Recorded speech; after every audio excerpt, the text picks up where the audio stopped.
last series, the Philadelphia 76ers and Atlanta Hawks. Atlanta squeaked out a win in Game 4 tonight, so the series is also tied 2-2. The Sixers kind of gave this one away. There was some really sloppy basketball towards the end of that. It finished up right as we were kind of starting the recording here. Atlanta, they're scrappy. You know, they're getting after it. We go back to Philly now for Game 5. What do you guys think about this series? Where's it going? Thoughts on these two teams? All right, so I came into the playoffs, watched the entire playoffs, and I was like, the East kind of sucks. I'm not going to watch any of the East series. I'll focus more on the West. But then this series comes up because I was following the Knicks, and I was like, holy shit. The Sixers-Hawks is probably the most exciting series to watch for me. The Hawks are coming up out of nowhere. I did not respect them at all. I said this last episode. They have all my respect now. I'm very excited to watch this team grow and develop and be a successful team. They're young, they're unproven, and they're doing everything they can now to prove that they're good. Trae Young is phenomenal. Embiid is better. I think where the mistakes happen is when the Hawks decide to double team Joel Embiid. Joel Embiid is going to score regardless, man. Stop taking a man off somebody else to defend Embiid. Let Embiid score and take everybody else out of the equation. If you do that, you typically win. In games 1 and 4, which we saw, the double teaming of Embiid was at a minimum. They didn't do so all that much. Games 2 and 3, where the Hawks lost, the Hawks doubled Embiid often, and Embiid just put up like multiple assists because he found the open guy so many times. You can't do that. Let everybody else beat you. Embiid's going to beat you no matter what. He's too good. He's too talented. Even with a messed up knee, with a small meniscus tear, he's that good. He's that talented. Let him put his 45 points up. If you shut everybody else down, you're good. You're good. You're going to be great. The one thing for the Hawks that I think is the downfall is Clint Capella. That dude, during the regular season, Alex, he was on your fantasy team. He was great. He put up numbers upon numbers. He was getting a double-double, triple-double. He was good.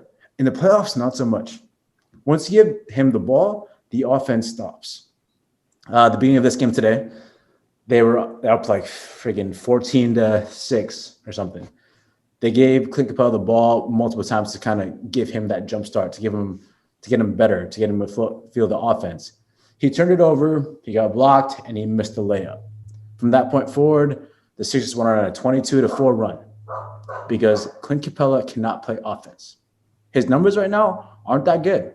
Can he defend Joel Embiid? Absolutely not. That's why they're double teaming him. Clint Capella is a liability to this offense right now. Take him out, put in Big O, put in John Collins. Let them do their best to defend Joel Embiid, even though you can't. Rebound, run the ball, give to Trae Young, and that's a recipe for success right there. I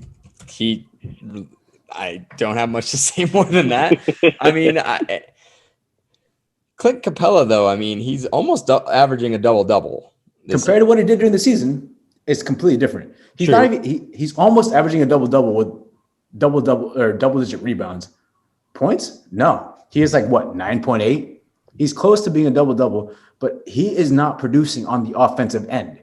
He can't. And defensively, he's a liability against Joel Embiid because Clint Capella is a lot like Dwight Howard where he defends the paint.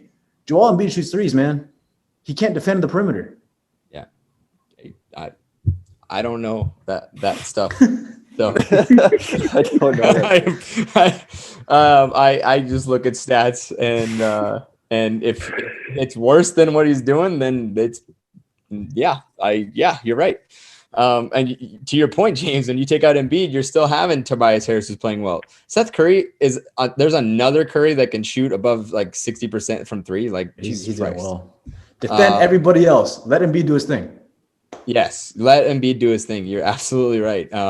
Because, let him have his 30, 40 points. And, I mean, I'm pretty sure everybody who's ever won a basketball game in NBA has won with, like, at least more than 40 points. Like, every team, both teams get more than 40 points. I've never seen them get less than that. I haven't. I'm sure it's happened. I haven't seen it, especially in this day and age where, like, nobody plays defense. So let him do his thing and or stop everything else, and you're fine. There's not much else to say than that.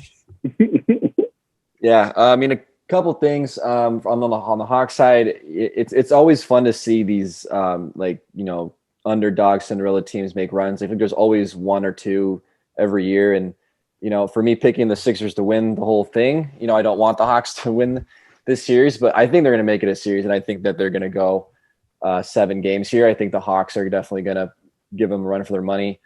On the 76ers side of things, Joel Embiid kind of went out with an injury there today. Are any of you guys kind of concerned about his health? And I don't know if it was his knee or what it was. Obviously, he's Joel Embiid and great team, and as well as the Sixers are a great deep team, but maybe not in this series. But moving forward, maybe something to keep an eye on. I don't know. What do you guys think? I think Embiid makes his team. The reason why there's offense on everybody else is because Embiid draws a double and passes it out. Without Embiid, you have Ben Simmons running the ball up and doing what? Ben Simmons cannot shoot the ball. You give it to Seth Curry, and he can dribble the ball sometimes, but he's not going to be wide open if Joel Embiid's out. They leave him wide open because they use that double. So if you defend everybody and not have Joel Embiid out there, you're in a world of hurt, man. The fact of the matter is Joel Embiid has been questionable every single game since he tore his meniscus against the Wizards. There's going to be games where he's good, and there's going to be games where he's not good. And so it's going to be capitalizing on the games where he's not 100, when he's not 85%, because that's his max. He's not going to be 100% this season. It's going to be capitalizing on the games where he's not 85%. And tonight he was 60. He was limping from the get-go. His pregame, he did not look happy. He was hurting. He was limping. You got to capitalize on those games, man. As unsportsmanlike as it sounds, when your best guy is hurt, you got to pounce on that. When you smell blood, you got to go. Yeah, I agree with you, James. The 76ers, they go as Joel Embiid goes. Tobias Harris kind of seems like the guy that needs to have a good series for them to win. If he doesn't, you could see the Hawks upsetting and making it to the Eastern Conference Finals. And on the Hawks side, you're kind of a year early. Like, they had a great offseason. We're like, okay, cool. But there's there's some good teams in the East. They're probably not a title contender. So they're just playing with house money at this point. Like, go out there, do your thing. I think you can beat the 76ers. And if Joel Embiid is, under that James's magical 85% threshold, then you can win. Like, that's it. Like, they could win. Do I think they could beat the Bucks if that's how it kind of plays out? Probably not. But it will be a really fun series going forward.